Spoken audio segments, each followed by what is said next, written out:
ਕਾਵਲੋਕ YouTube channel ਵਿੱਚ ਤੁਹਾਡਾ ਸਵਾਗਤ ਹੈ। ਅੱਜ ਦੇ ਇਸ ਬੁੱਕ ਰਿਵਿਊ ਸੈਗਮੈਂਟ ਵਿੱਚ ਜਿਹੜੀ ਕਿਤਾਬ ਤੇ ਆਪਾਂ ਚਰਚਾ ਕਰਨੀ ਹੈ ਉਹ ਕਿਤਾਬ ਹੈ ਪੰਜਾਬੀ ਦੇ ਵਿਲੱਖਣ ਕਵੀ ਮਲਵਿੰਦਰ ਦੀ ਕਿਤਾਬ ਚੁੱਪ ਦੇ ਬਹਾਨੇ।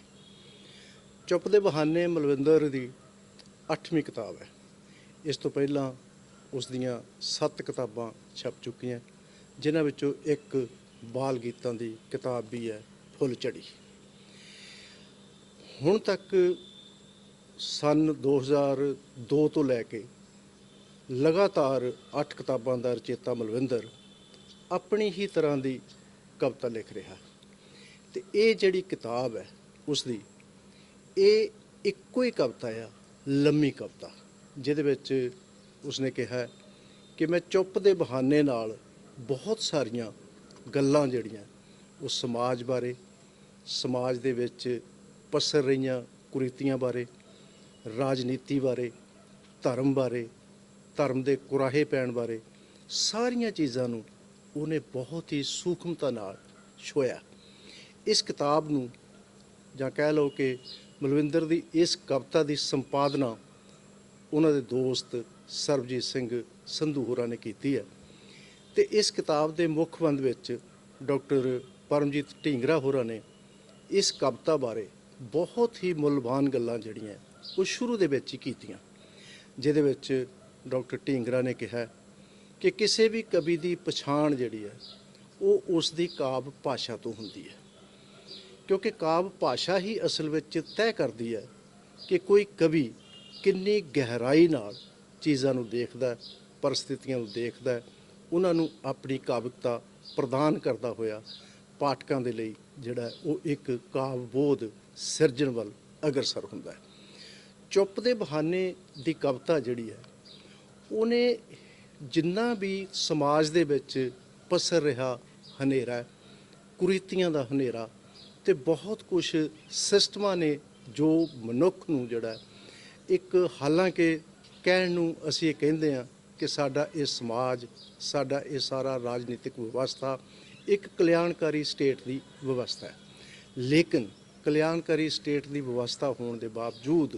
ਮਨੁੱਖ ਲਗਾਤਾਰ ਪਿਸ ਰਿਹਾ ਹੈ। ਮਨੁੱਖ ਲਗਾਤਾਰ ਆਪਣੀਆਂ ਉਹਨਾਂ ਬੁਨਿਆਦੀ ਲੋੜਾਂ ਤੱਕ ਵੀ ਨਹੀਂ ਪਹੁੰਚ ਪਾ ਰਿਹਾ, ਜਿਹਦੇ ਕਰਕੇ ਮਨੁੱਖ ਜਿਹੜਾ ਉਹ ਇਸ ਦੁਨੀਆ ਦੇ ਉੱਤੇ ਆਉਂਦਾ ਹੈ, ਚਾਹੇ ਉਹ ਰੋਟੀ ਰੋਜ਼ੀ ਦੇ ਮਸਲੇ ਨੇ, ਚਾਹੇ ਉਹ ਵਿਚਾਰਾਂ ਦੇ ਪ੍ਰਗਟਾਵੇ ਦੇ ਮਸਲੇ ਨੇ, ਤੇ ਚਾਹੇ ਉਹ ਆਪਣੀ ਜ਼ਿੰਦਗੀ ਨੂੰ ਹੋਰ ਸੁਖਾਵਾਂ ਬਣਾਉਣ ਦੇ ਮਸਲੇ ਨੇ। ਤੇ ਮਲਵਿੰਦਰ ਹੋਰਾਂ ਨੇ ਆਪਣੀ ਇਸ ਕਵਿਤਾ ਦੇ ਵਿੱਚ, ਜਿਹਨੂੰ ਉਹਨਾਂ ਨੇ ਚੁੱਪ ਦੇ ਬਹਾਨੇ ਨਾਲ, ਕਿ ਚੁੱਪ ਜਿਹੜੀ ਹੈ ਉਹ ਕਿਵੇਂ ਜਿਹੜਾ ਇੱਕ ਹਥਿਆਰ ਵੀ ਹੁੰਦੀ ਹੈ, ਚੁੱਪ ਜਿਹੜੀ ਹੈ ਉਹ ਕਿਵੇਂ ਅਸਲ ਦੇ ਵਿੱਚ ਇੱਕ ਪ੍ਰਗਟਾਵਾ ਵੀ ਹੁੰਦੀ ਹੈ, ਤੇ ਚੁੱਪ ਜਿਹੜੀ ਹੈ ਉਹ ਕਿਵੇਂ ਜਿਹੜਾ ਸਾਰੇ ਕੁਛ ਨੂੰ ਸਮਝਦੀ ਹੋਈ ਵੀ ਜਦੋਂ ਬੋਲਦੀ ਨਹੀਂ ਹੈ ਤਾਂ ਵੀ ਉਹ ਅਸਲ ਦੇ ਵਿੱਚ ਬਹੁਤ ਕੁਝ ਕਹਿ ਰਹੀ ਹੁੰਦੀ ਹੈ। ਇਸੇ ਨੂੰ ਡਿਵਾਈਸ ਬਣਾ ਕੇ ਮਲਵਿੰਦਰ ਨੇ ਸਮਾਜ ਦੀਆਂ ਬਹੁਤ ਸਾਰੀਆਂ ਪਰਿਸਥਿਤੀਆਂ ਬਾਰੇ ਜਿਹੜਾ ਆਪਣਾ ਬਹੁਤ ਤੀਖਣ ਪ੍ਰਤੀਕਰਮ ਦਿੱਤਾ ਹੈ। ਜਿਵੇਂ ਉਹ ਕਹਿੰਦਾ ਹੈ ਕਿ ਚੁੱਪ ਵਕਤ ਨੂੰ ਨਕਾਰਦਾ ਛਿਣ ਹੁੰਦੀ ਹੈ, ਉਹ ਕਹਿੰਦਾ ਕਿ ਚੁੱਪ ਜਿਹੜੀ ਹੈ ਉਹ ਰੀਝ ਦਾ ਮਰਸੀਆ ਹੁੰਦੀ ਹੈ, ਚੁੱਪ ਜਿਹੜੀ ਹੈ ਉਹ ਰੰਗਮੰਚ ਲਈ ਦੇਹ ਦੀ ਖਾਮੋਸ਼ ਅਦਾਕਾਰੀ ਹੁੰਦੀ ਹੈ, ਤੇ ਚੁੱਪ ਜਿਹੜੀ ਹੈ ਉਹ ਵਿਖੰਡਿਤ ਹੋਏ ਰੰਗਾਂ ਦਾ ਕੋਲਾਜ ਹੁੰਦੀ ਹੈ, ਤੇ ਚੁੱਪ ਜਿਹੜੀ ਹੈ ਉਹ ਭਿੱਜਣ ਦੀ ਅਧੂਰੀ ਖਾਹਿਸ਼ ਹੁੰਦੀ ਹੈ। ਮਤਲਬ ਇਹ ਕਿ ਕੋਈ ਇਸ ਤਰ੍ਹਾਂ ਦੀ ਮਤਲਬ ਭਾਸ਼ਾ ਸਿਰਜ ਕੇ, ਜਿਹਨੂੰ ਪਰਮਜੀਤ ਢੀਂਗਰਾ ਹੋਰੀ ਕਹਿੰਦੇ ਨੇ ਕਿ ਕਾਵਿ ਭਾਸ਼ਾ ਰਾਹੀਂ ਅਸਲ ਦੇ ਵਿੱਚ ਕਵੀ ਦੀ ਜਿਹੜੀ ਉਹ ਗਹਿਰਾਈ ਪ੍ਰਗਟ ਹੁੰਦੀ ਹੈ, ਤੇ ਇਹ ਕਾਵਿ ਭਾਸ਼ਾ ਜਿਹੜੀ ਸਿਰਜ ਰਿਹਾ ਬਲਵਿੰਦਰ, ਚੁੱਪ ਦੇ ਬਹਾਨੇ ਨਾਲ ਸਿਰਜੀ ਗਈ ਕਾਵਿ ਭਾਸ਼ਾ ਬਹੁਤ ਸਾਰੀਆਂ ਇਹੋ ਜਿਹੀਆਂ ਚੀਜ਼ਾਂ ਉੱਤੇ ਉਂਗਲ ਧਰਦੀ ਆ ਜਿਹੜੀਆਂ ਆਮ ਵਿਅਕਤੀ ਸੋਚਦਾ ਰਹਿੰਦਾ ਪਰ ਉਹ ਕਹਿ ਨਹੀਂ ਪਾਉਂਦਾ। ਆਪਣੀ ਚੁੱਪ ਦੇ ਵਿੱਚ ਉਹਨਾਂ ਬਾਰੇ ਵਿਚਾਰ ਕਰਦਾ ਹੈ, ਆਪਣੀ ਚੁੱਪ ਦੇ ਵਿੱਚ ਇਸ ਤਰ੍ਹਾਂ ਦੇ ਇਜ਼ਹਾਰ ਕਰਦਾ ਹੈ, ਔਰ ਉਹ ਇਜ਼ਹਾਰ ਜਿਹੜੇ ਨੇ ਉਹ ਜਦੋਂ ਚੁੱਪ ਦੇ ਬਹਾਨੇ ਨਾਲ ਹੀ ਬੋਲਦੇ ਆ ਤੇ ਉਹ ਬਹੁਤ ਕੁਛ ਕਹਿੰਦੇ ਆ। ਜਿਵੇਂ ਉਹ ਕਹਿੰਦਾ ਕਿ ਬੰਦੇ 'ਚੋਂ ਧਰਮ, ਧਰਮ 'ਚੋਂ ਜਾਤ ਲੱਭਣੀ ਹੀਣੀ ਸੋਚ ਹੁੰਦੀ, ਧਰਮ ਸਥਾਨਾਂ ਦੇ ਢਹਿਣ ਉਸਰਨ 'ਚੋਂ ਨਕਸ਼ ਘੜਦੀ ਰਾਜਨੀਤੀ ਹੁੰਦੀ, ਸੱਤਾ ਦੀ ਰਜ਼ਾ 'ਚ ਰਾਜੀ ਰਹਿਣ ਦੀ ਗੁਲਾਮ ਅਦਾ, ਤੇ ਸ਼ਬਦ ਤੋਂ ਬਾਹਰ ਜਾ ਕੇ ਮੁਖਾਤਬ ਹੋਏ ਬੋਲਾਂ ਦੀ ਵਿਆਕਰਨ ਹੁੰਦੀ ਹੈ ਚੁੱਪ। ਚੁੱਪ ਦੇ ਬਹਾਨੇ ਨਾਲ ਮਲਵਿੰਦਰ ਹੋਰਾਂ ਨੇ ਬਹੁਤ ਕੁਝ ਅਜਿਹਾ ਕਿਹਾ ਹੈ ਜਿਹੜਾ ਨਵੀਂ ਪੰਜਾਬੀ ਕਵਿਤਾ ਨੂੰ ਰਾਹ ਦਿਖਾਉਂਦਾ ਹੈ। ਔਰ ਇਸ ਕਿਤਾਬ ਦੇ ਬਹਾਨੇ ਦੇ ਨਾਲ ਜਿਹੜਾ ਮਲਵਿੰਦਰ ਹੋਰਾਂ ਨੇ ਨਵੀਂ ਕਵਿਤਾ ਜਿਹੜੀ ਕਿ ਅਸਲ ਦੇ ਵਿੱਚ ਲੰਮੀ